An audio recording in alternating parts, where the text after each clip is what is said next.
Hi everyone, it's Miss Betsy, and we're going to do a really cool seahorse craft today, an art project. But before we do, I wanted to read this amazing book called Mr. Seahorse by Eric Carle.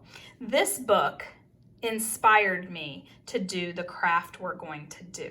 So I want you to notice this seahorse and his colors. They're beautiful. I want you to notice his spots and these little fun I don't know what they are, coming off of his body. And I also want you to notice the water lines. And he does all of this beautiful work, and we're gonna make something similar. So let's read Mr. C. Oh my goodness, friends, will you look at that pattern page? Oh, it's beautiful. It's beautiful, and I just love seahorses. Mr. Seahorse by Eric Carle. Mr. and Mrs. Seahorse drifted gently through the sea. Mrs. Seahorse began to wiggle and twist this way and that. "It's time for me to lay my eggs," she said. "Can I help?" asked Mr. Seahorse.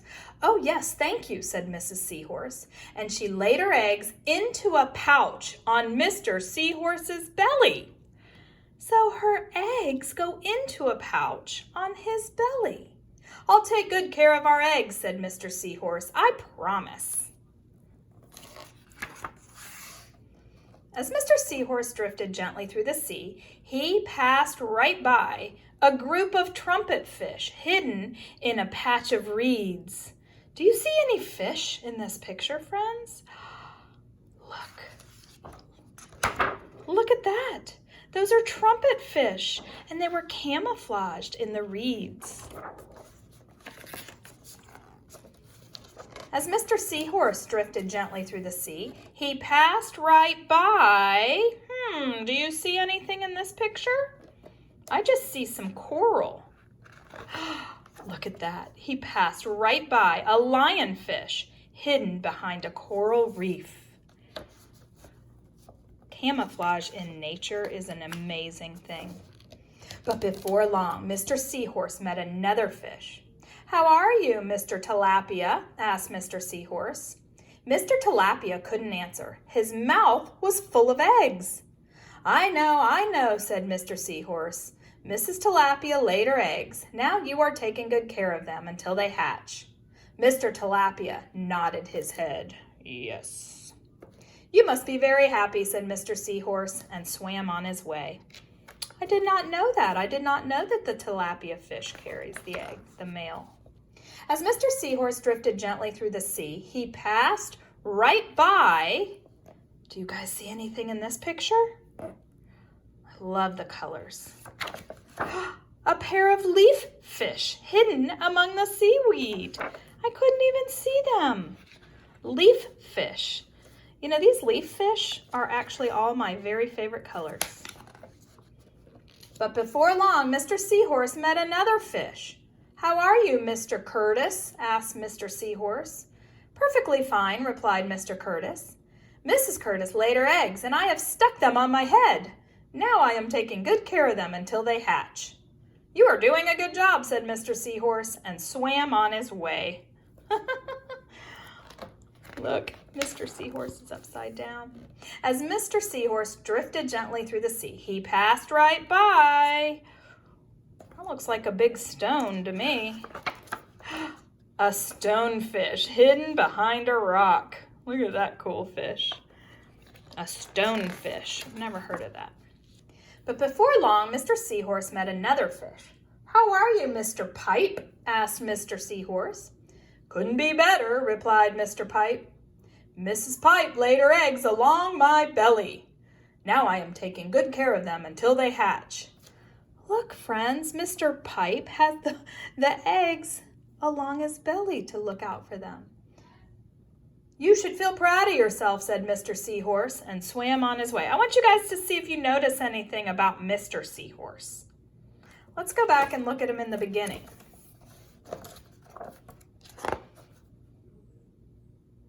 Actually, he's pretty big there too, but look at his belly.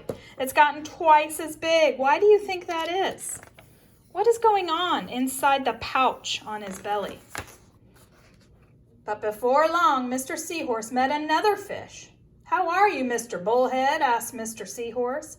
"Tip-top," replied Mr. Bullhead. Mrs. Bullhead laid her eggs, and the eggs hatched. "Now I'm babysitting." "You are doing a fine job," said Mr. Seahorse, and swam on his way. Look at all the babies hanging out with their daddy. The end. Oh, I wonder if all of these are Mr. Seahorse's babies. What do you guys think?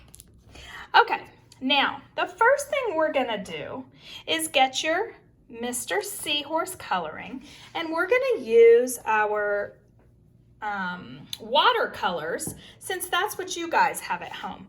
Now, I'm gonna wake my colors up. We've learned how to do this. Now, you can use any paint you want on this activity. I decided to use the watercolors. First of all, I love watercolors, and second of all, I know that you all have these at home. All right, we're waking up our colors. Now, something that I've learned with watercolors, and I'm gonna put Mr. Seahorse right here so I kind of want to see what color he is, because I don't need to make it exact, but I kind of want him to look like Mr. Seahorse.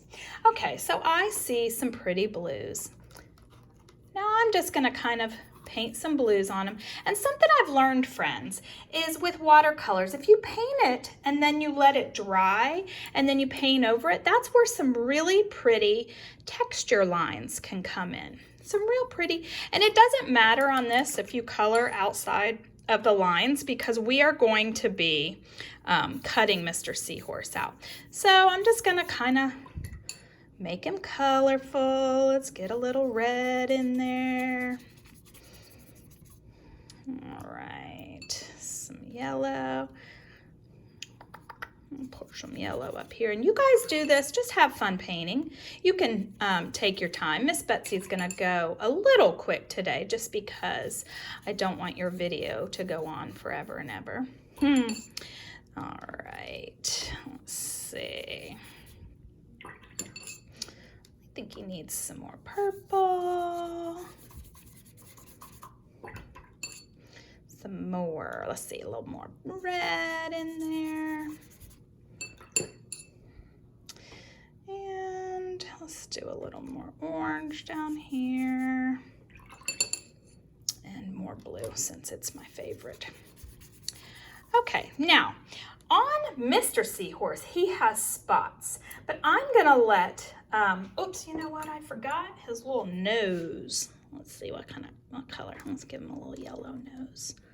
There we go. I'm gonna let him dry, and then we're gonna come back to him to add his spots. Okay, so we're gonna put him over here. Now, this is going to be your background. This is going to be the ocean. So I'm gonna use blue, but with my blue, I'm gonna just start making some waves.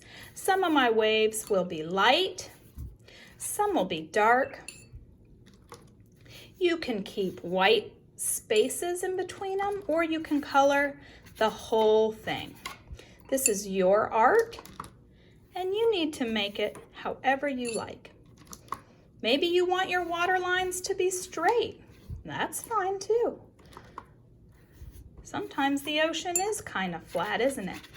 I'm even gonna do this a little bit. Now, if you'll see where some of my blue started to dry, it's showing through after I add the other paint. And that's the technique that I kind of learned through this, was when you let it dry and then you come over on top of it, you can see the other lines underneath.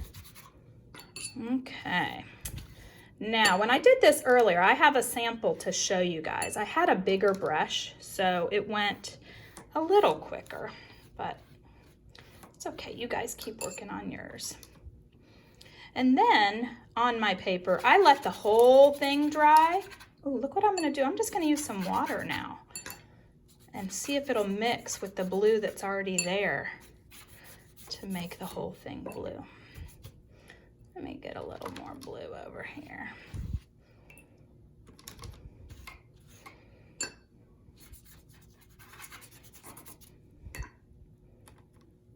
I hope you're enjoying this, friends. Now, if you let it sit a little bit, like I am right now, and I'm going to make some real dark on my blue. And I'm going to come in, and I'm just going to put some lines right on top and let those dry. Nice and dark blue on there to create a little bit of depth to my picture. All right, let's put that off to the side and come back to our seahorse. Now, he's not totally dry. It'd be better if you waited till he totally dried. Now, you see his spots over here. So what I'm gonna do, I'm gonna get a lot of paint and I'm just gonna kind of make some dots on top of there's some red ones. Let's do some green.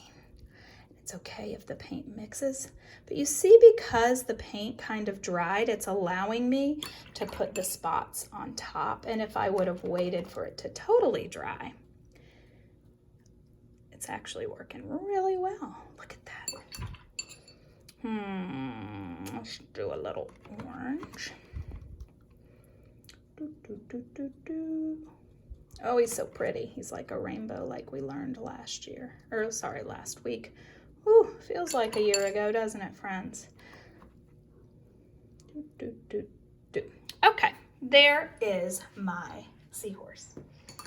Now, you will let your seahorse fully dry. And because Miss Betsy doesn't have time to do that for the video, I'm just going to let him dry and talk to you about what to do next.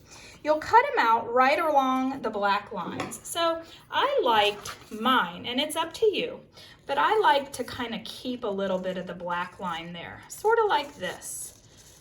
I think it looks pretty neat like that, keeping that black line there. So let's go around. Actually, this is working pretty good. And I know you guys have been practicing your cutting skills, so you can cut them yourself. If you need a little bit of help, just ask, and I'm sure someone in your family can help you. Go around there. Now, my seahorse doesn't have his fin on the back. You know how the seahorses use their fins to swim through the water? This one doesn't have a fin. Huh. There's that. Now let me cut around his little swirly tail. We are going to make his fin out of ribbon. And you can use whatever kind of ribbon or yarn you have at home. I had some really thin ribbon, so that's what I used. But it doesn't matter, friends. You get creative. You use whatever you want. And you're going to need to punch holes in your seahorse to tie your ribbon on. So I have a hole punch. But if you don't have a hole punch, you can either make a little hole. You can have your parents help you make it with a little pair of scissors, or you can use a 3-hole punch. It's up to you, okay? What you're going to do is you'll see these circles that were already printed on your seahorse. You are going to punch circles, and he's a little wet. I suggest you do this when it's totally dry. Whoop. All right, we're just gonna do one on this guy because the wet is not working out so good. There we go. So you would go along and you would punch holes all along where the holes are. And this is the ribbon I found, okay? Like I said, you can use ribbon, you can use yarn, anything you like. Then you're gonna cut a piece. And again, this might require a little help from someone in your family. And you're gonna tie a knot on him. And I think I ended up having to do it 2 or 3 knots to keep it nice and tight. This would be good practice if you're starting to learn how to tie your shoes. Okay, and then you're gonna come back when everything's dry. Look at my background, friends. You see how I used the same color blue, but by letting it dry and going over it with lighter blue and darker blue, look at the beautiful texture. You are then going to let everything dry, and you are going to glue your little seahorse to your paper. And let me show you my finished one that I did. There he is. And he's got his little fin back here of all kinds of little ribbon. I hope you enjoy this activity, friends. I sure had fun making it. Talk to you soon. Bye.